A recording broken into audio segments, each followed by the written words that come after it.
Halo teman-teman, perkenalkan nama saya Mias Rihi dengan NIM 210116080. Jadi pada kesempatan kali ini saya akan menjelaskan tentang perselingkuhan atau perceraian. Jadi pengertian perselingkuhan atau perceraian merupakan suatu pelanggaran kepercayaan. Hal ini terjadi ketika salah satu atau kedua pasangan tidak menghormati lagi perjanjian untuk setia. Yaitu yang pertama, definisi perselingkuhan menurut Johnson 2005, dia mendefinisikan perselingkuhan sebagai tindakan yang dirasakan dan dialami sebagai pengkhianatan yang menyakitkan dari suatu kepercayaan dan ancaman dalam suatu hubungan. Jadi, tindakan ini merusak ikatan kasih sayang dan cinta pada pasangan masing-masing. Kemudian juga Johnson mendefinisikan perselingkuhan sebagai perbuatan suami atau istri dalam bentuk menjalin hubungan dengan orang di luar ikatan perkawinan yang kalau diketahui pasangan sah akan dinyatakan sebagai perbuatan menyakiti atau mengkhianati dan melanggar kesepakatan di luar komitmen. Dengan kata lain, selingkuh terkandung makna tidak jujuran atau tidak kepercaya, tidak saling hargai dan maksud untuk menikmati hubungan dengan orang lain sehingga terpenuhi kebutuhan afeksi seksualitas. Meskipun tidak harus terjadi hubungan sebadan, namun dalam Kamus Besar Bahasa Indonesia, selingkuh adalah yang pertama tuh suka menyembunyikan sesuatu untuk kepentingan sendiri. Yang kedua, suka menggelapkan uang. Yang ketiga itu suka menyeleweng.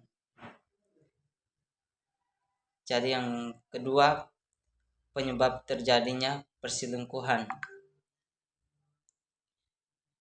Menurut Willard Herley tahun 1994 menyatakan bahwa perselingkuhan amat beragam dan biasanya tidak hanya disebabkan oleh suatu hal saja. Ketidakpuasan dalam perkawinan merupakan penyebab utama yang seringkali dikeluhkan oleh pasangan, tetapi ada pula faktor-faktor lain di luar perkawinan yang mempengaruhi masuknya orang ketiga dalam perkawinan.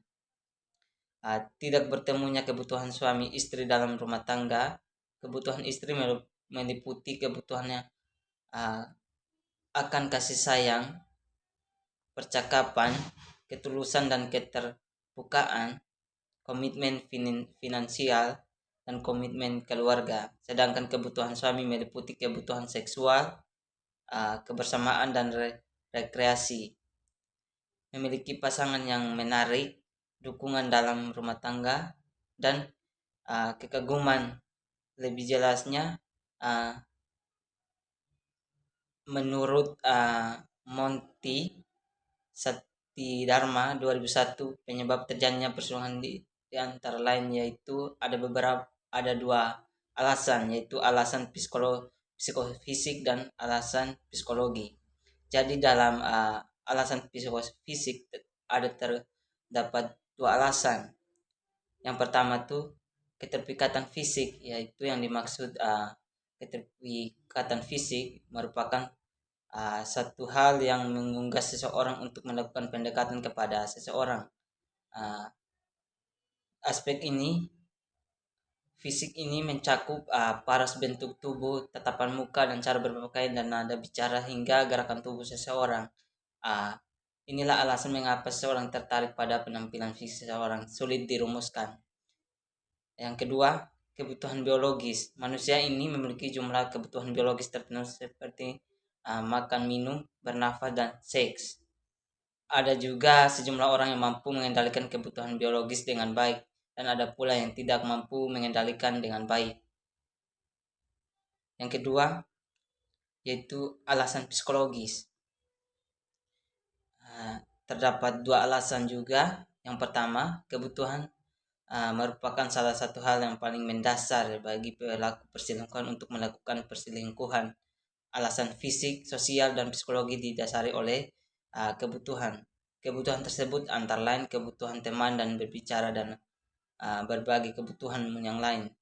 Kebutuhan yang muncul akibat adanya suatu situasi yang tidak menyenangkan atau tidak memuaskan seseorang dan melakukan perselingkuhan, misalnya didorong oleh kebutuhan untuk bersama dengan orang lain yang mampu memberinya kenyamanan, tekanan selain aspek kebutuhan, dan terdapat pula aspek tekanan yang lain.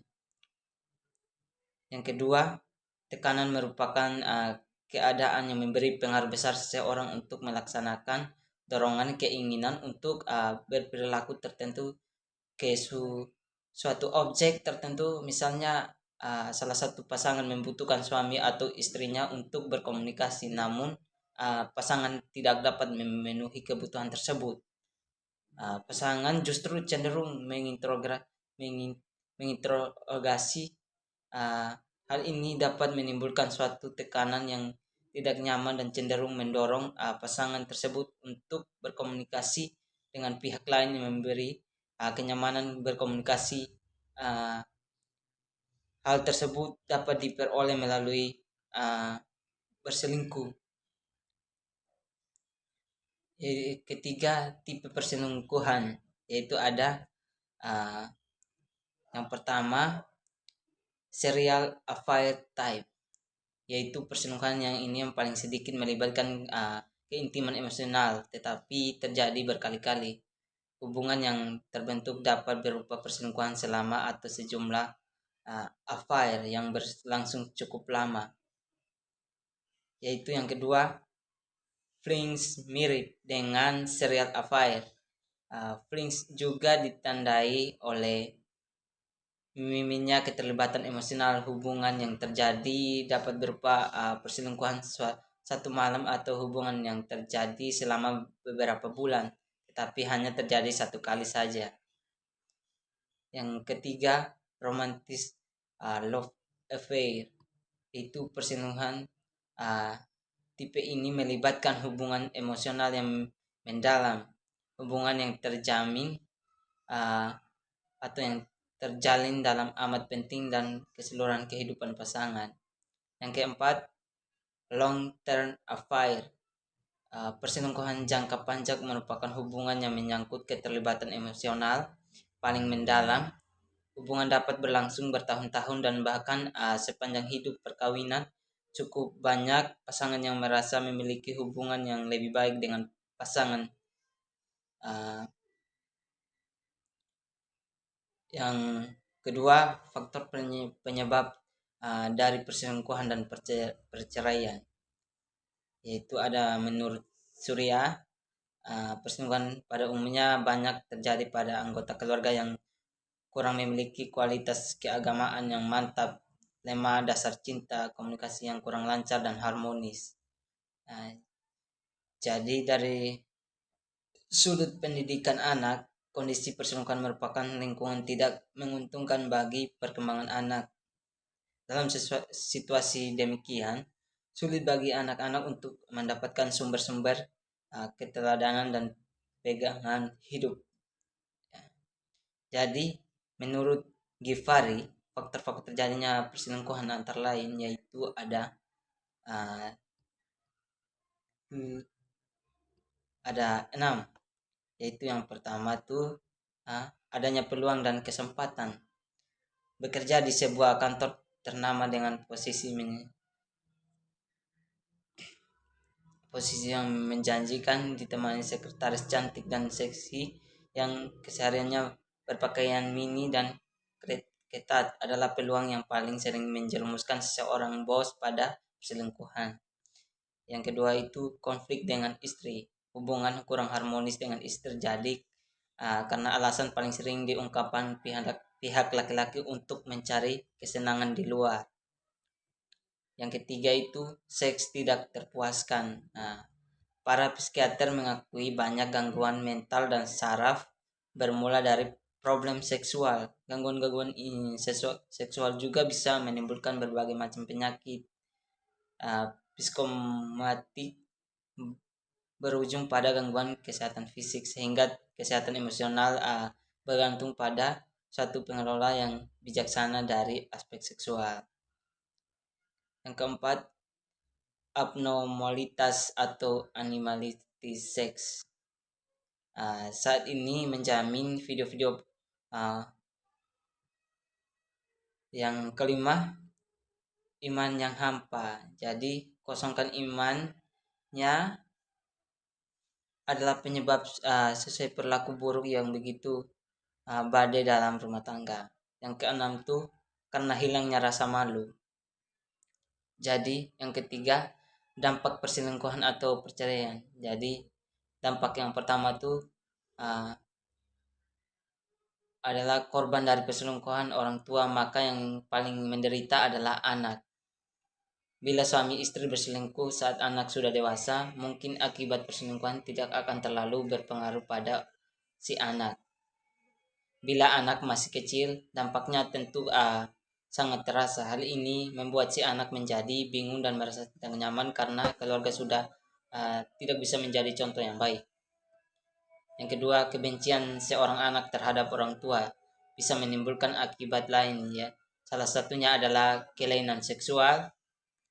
Misalnya, seseorang anak perempuan membenci ayahnya yang telah menyakiti perasaan si ibu.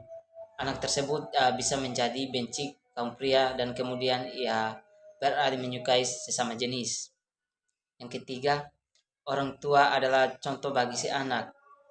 Bila orang tua berselingkuh, hal ini tentu bahkan bukan contoh yang baik, namun seseorang bisa saja mencontoh hal ini ketika sudah berumah tangga.